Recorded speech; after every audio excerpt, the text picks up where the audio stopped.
Getting discovered diri sa YouTube is very hard kay medyo ubay-ubay na pod ang nagpuyo diri sa YouTube. So daghan kag mga angay buhaton or imong i-consider para madiskubrihan ka nganhi sa YouTube. But I believe nga naay certain hacks or techniques or signs aron mo dako ang imong views and thereby maka-gain kag impression nganhi sa YouTube. Base sa akong mga pagtuon na ay certain signs nga kinahanglan natong makatunan aron ma-discover ta nganhi sa YouTube. Og dili na nako dugayon, sulod intro.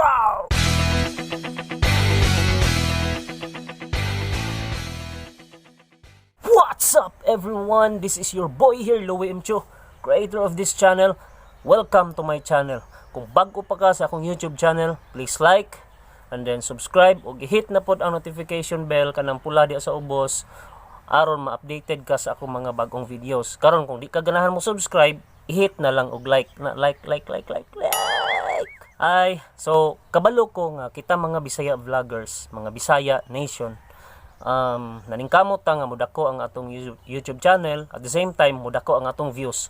Karon akong ihatag ang technique or ang mga elemento nga dapat nimong matun-an aron mudako ang imuhang channel, madiskubrihan ang imuhang YouTube channel, mudako ang imuhang views, ug mudako ang imuhang revenue. So ang una nga sign nga akong ihatag is ang watch time. So kung maghisgot ta og watch time, no, kabalo namang gyud ta ana usually mga YouTubers, pero katong sa wala pa nakabalo, ang kanang watch time, ang but pasabot ana, ang usa ka viewer nagstay ba sa imuhang video all over gikan sa pagsugod hangtod sa pagkahuman. Now kung ang viewer dili ganahan sa imuhang video, meaning to say mo out gyud na siya dayon, dapat aron mo pabilin ang imuhang viewer nga magstay sa imuhang video, kinahanglan ka mo engage og mga entertainment activities relevant ba sa viewer aron magpabilin siya diha sa imuhang video.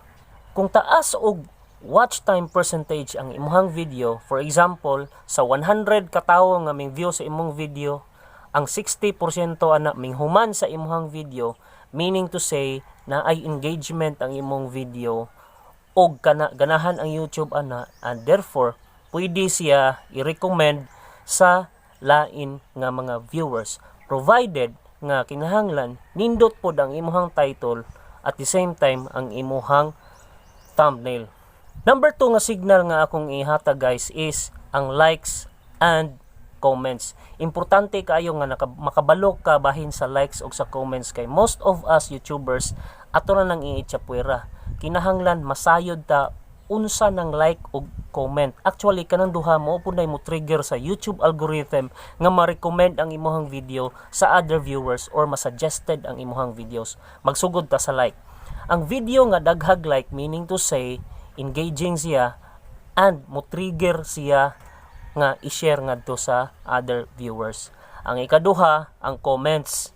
Guys, ang comments kung masayod ka, kinahanglan in relation gyud na sa video nga imong gitan-aw.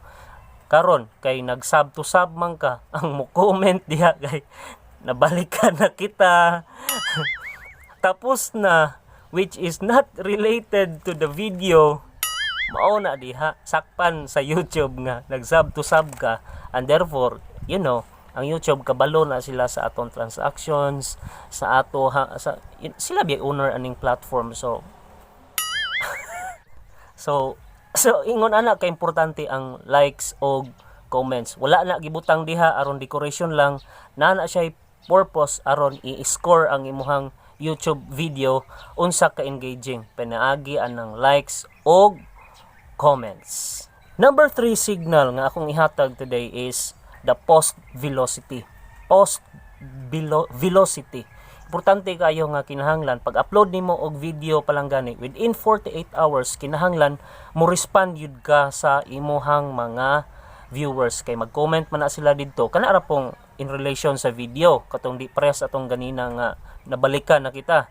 Kinahanglan mo comment ka in relation ra gyapon sa video, at the same time mo engage pud ka sa imong viewers, kay the more engagement nga mahitabo sa imong video, the more nga nagtabi ang imong mga viewers diha, the more engagement, and thereby na ay i-trigger sa YouTube nga kani nga video is very engaging, and plus na sa imuhang YouTube channel. So ang post velocity guys is importante kaayo, kinahanglan mo engage ka within 48 hours sa imuhang video gikan sa pag-upload kay moonay makapa recommend sa imuhang mga videos. Number 4 nga YouTube signal nga akong ihatag today is the subscribers.